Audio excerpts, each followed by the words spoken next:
The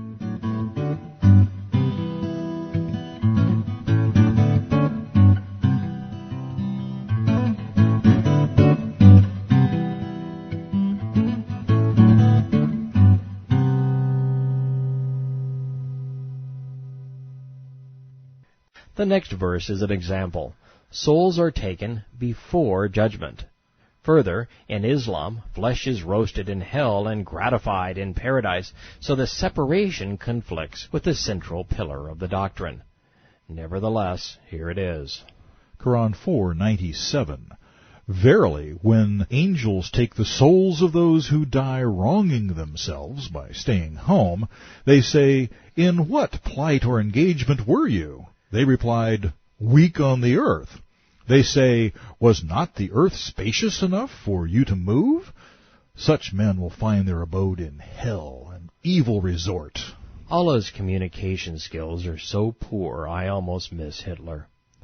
Who knows what this actually means, but it takes us to. Quran 4:98. Except those who are feeble, men, women, and children, who cannot devise a plan, nor do they have the means, power, or guidepost to their way. These are those whom Allah is likely to forgive. The moral is, only the feeble of mind and body don't have to fight. Returning to Muhammad's Sunnah, we learn, Tabari and Ishaq. The messenger called for his coat of armor and put it on. When they saw this, they repented. "What an evil deed we've done! We've given him advice when inspiration comes to him." Muhammad replied, "It is not fitting for a prophet to put on his coat of mail and take it off before fighting."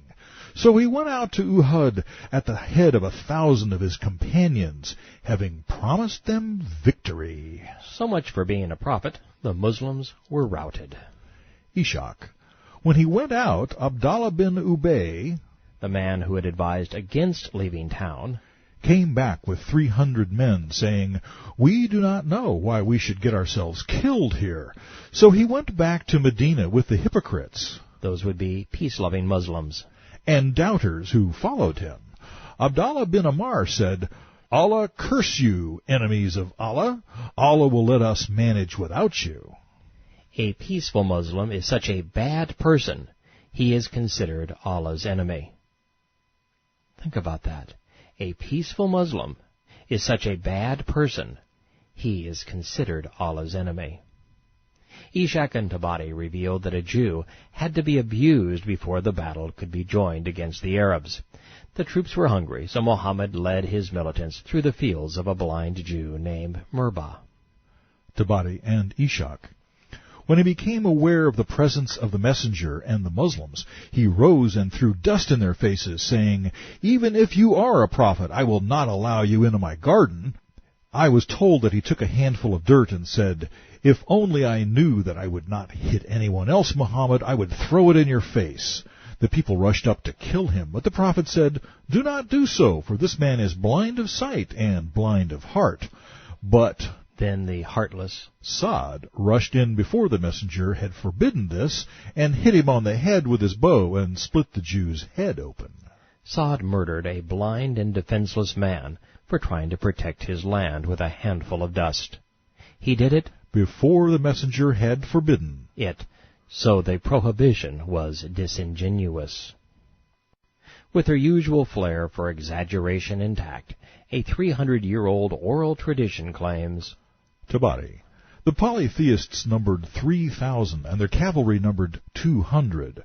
Their womenfolk numbered 15. Among the polytheists there were 700 men wearing coats of mail, while among the Muslims there were only 100. The Muslims had no cavalry.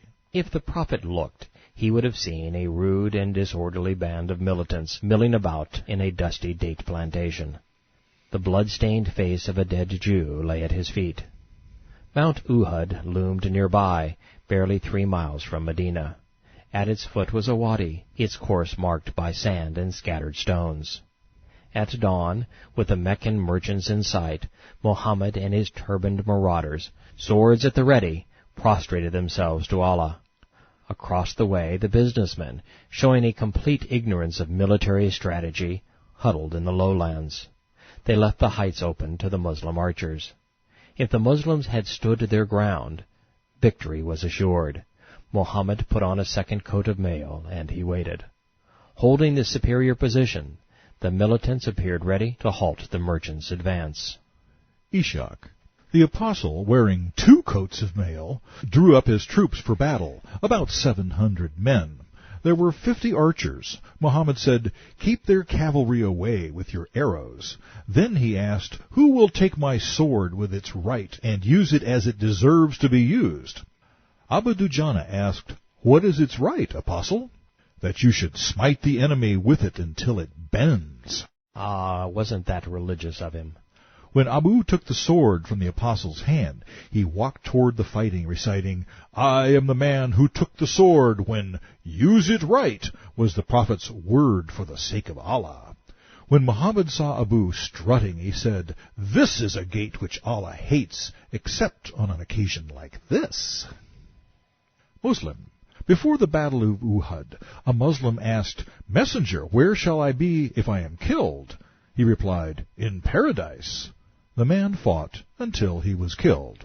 And if you think that he is cavorting with the virgins, you might even believe this. Muslim.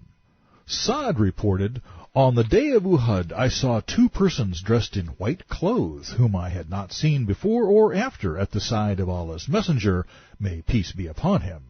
They were the angels, Gabriel and Michael." Another hadith proclaims, Bukhari. A man whose face was covered with an iron mask came to the Prophet and said, "Shall I fight or embrace Islam first?" The Prophet said, "Embrace Islam and then fight." He became a Muslim and was martyred. The Prophet said, "A little work, but a great reward." Muhammad's kin brought their slaves to do their bidding. Ishaq. The black troops and slaves of the Meccans cried out, and the Muslims replied, "Allah destroy your sight, you impious rascals." The merchants brought their womenfolk too. Ishaq. Abu Dujana said, "I saw a person inciting the enemy, shouting violently. When I made for him, I lifted my sword, and he shrieked, and lo, it was a woman. I respected the Prophet's sword too much to use it on a girl." Ishaq. We attacked them, thrusting, slaying, chastising, and driving them before us with blows on every side. Had not women seized their war banner, they would have been sold in the markets like chattel. As we have discovered, and will continue to witness, Islam was financed by the slave trade. Muslims fought to capture women and children so that they could sell them into bondage. The Islamic scriptures are in conflict as to what happened at Uhud. Some verses proclaim that Allah sent his demonic angels to fight as promised. Others say that Allah abandoned his militants so that he could harvest martyrs. Ishaq. Then Allah sent down his help to the Muslims and fulfilled his promise. They slew the enemy with the sword until they cut them off from their camp, and there was an obvious rout. Then Ishaq. The Muslims were put to flight, and the Meccans slew many of them. It was a day of trial and testing, in which Allah honored several with martyrdom. Hamzah, Muhammad's most brutal militant, shouted, Ishaq. Come here, you son of a female circumciser! His mother was Ammar, a female circumciser in Mecca. Hamzah smote and killed him. Virtually every Islamic ritual had a pagan origin. Female circumcision was no exception. It is still practiced throughout the Islamic world, and it is designed to assure that men alone are pleasured by sex. The militants began to act like the pirates they had become. They rushed to plunder the merchants, rummaging through their baggage. The archers, seeing this, couldn't resist the temptation. They abandoned the high ground and hurried to the spoil. With the militants' flank and rear exposed, the merchants galloped in. The charge was devastating. The battle was over in minutes. Greed, the sole motivation for Islam, proved fatal. Bukhari. By Allah, we saw the Meccan women running, revealing their leg bangles. So we cried out, "The booty! O Muslims, the booty!" Our companions have become victorious. What are we waiting for? By Allah, we will go to the pagans and collect our share of the war booty. This next hadith is told from the perspective of one of the African slaves who had fought at Uhud. Tabari and Ishaq. I saw Hamzah cutting down men with his sword, sparing no one. He yelled out to us, "Come here, you son of a cutter of clitorises!" He hit Seba so swiftly his sword could not be seen striking his head. So I balanced my javelin until I was satisfied. Then I hurled it at Hamzah. It struck him in the lower part of the belly with such force it came out between his legs. He came toward me, but was overcome and fell. I waited until he was dead, and recovered my javelin. I returned to the camp, since there was nothing else I wanted. Unlike the Muslims, the Africans were civil.